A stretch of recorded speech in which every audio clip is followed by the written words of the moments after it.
I am now on exercise 2-2. I've opened the iArray.rvt file and I'm activating the main floor kitchen floor plan view, which is right here. So this is a dependent view. Notice how it comes out from the main stack here. I want to select the chair right here, and I want to select the array tool from the modify panel. So this is the array tool up here. I'm going to create a radial array. So the radial array is this thing that kind of looks like a speedometer. So I'm going to click on that. And I want to enable move to last, which means when I do that, if I say move to second, it will move the chair to the second place I click. If I say move to last, it'll put a chair here but then fill in all the gaps around. You'll see what I mean in just a minute. So I'm going to set the number to 3, and I want to select the place button to place the center of rotation. So place, and then that center of rotation, it's telling me to select the midpoint of the table. So that midpoint is that little triangle pink. Click that. Okay. Now it says select the midline of the chair. So I'm going to come across here and I'm going to click, and then I'm going to sweep my cursor around just like this until I get to 175 degrees.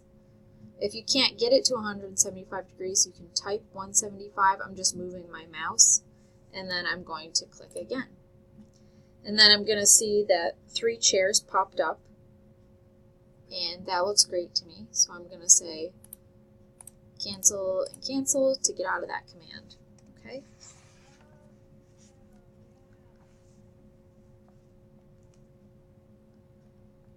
Alright, now I'm going to select the angular dimension tool. So it says go to annotate, the angular dimension, select the midline of the chair here, and then select the midline of the door here, and it's telling me that that should be 50 degrees. So mine's 40 degrees, which I suppose means I did something wrong. So let's go back and figure out what I did wrong. So I'm going to hit undo. Okay, click here. Radial array, radial, move to last, place the center of rotation here, click this endpoint. How about if I circle it this way instead and type 175, enter, and then I'll click modify to get out of the command. Now I'll go to the angular dimension, select the midpoint here and the midpoint here. There's my 50 degrees. So what I did was when I made the array the first time, I swept my mouse this direction, but I should have swept it this direction. Okay, but it's good. I just problem solved. So this is step number 15. So step number 16 says to use the measure tool. So from the quick access toolbar, so up here I have my measure tool. Click on that. Select the center of the chair as the start point.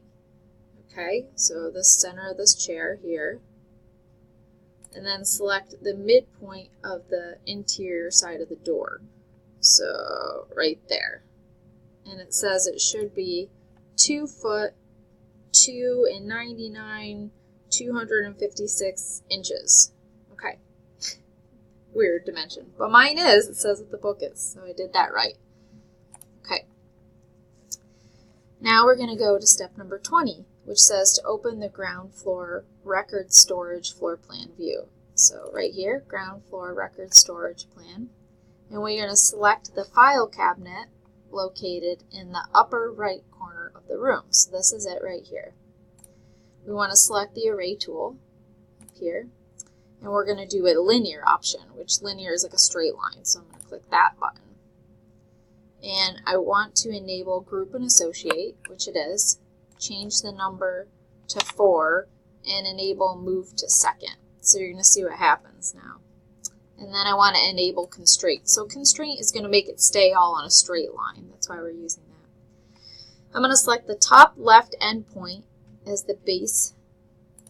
And then what I'm going to do is I am going to then move down, and it says to select the bottom left endpoint as the distance, so that's a 3-foot distance, and then I'm going to click there. And then notice that this little 4 pops up on the screen, And I'm going to hit enter because I do want to make 4 file cabinets, and then you can see that it just made 1, 2, 3, 4 file cabinets in a row. Okay, now I'm going to use the measure tool on the quick access toolbar, go to the end of that last file cabinet, and I'm just going to measure this distance to the wall, and it says I should have 10 1/8 inch, and I do, so I did that correctly. All right. So that's the end of exercise 2-2.